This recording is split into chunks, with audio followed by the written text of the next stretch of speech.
कि कंकड़ चुनी चुनी महल बनवनी लोग कहे घर मेरा ना घर तेरा ना घर मेरा चिड़िया रेनुबा तेरा घर तेरा घूमने वाली सीढ़ी में पहली बार देख रहा हूँ मेरे भाई। पहली बार देख रहा हूँ इस तरह से कंकड़ चुनी चुनी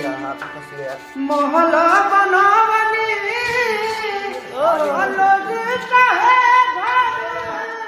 मेरा ना घर तेरा ना घर मेरा चिड़िया रेनुबा तेरा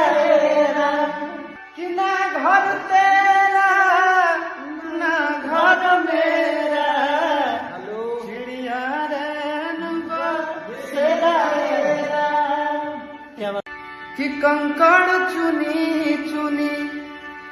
महल बनवनी लोग कहे घर मेरा ना घर तेरा ना घर मेरा चिड़िया रेनुबा तेरा कि ना घर कि कंकड़ चुनी चुनी महल बनवनी लोग कहे घर मेरा ना घर तेरा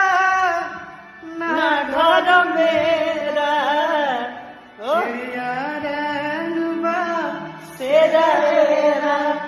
कि ना घर तेरा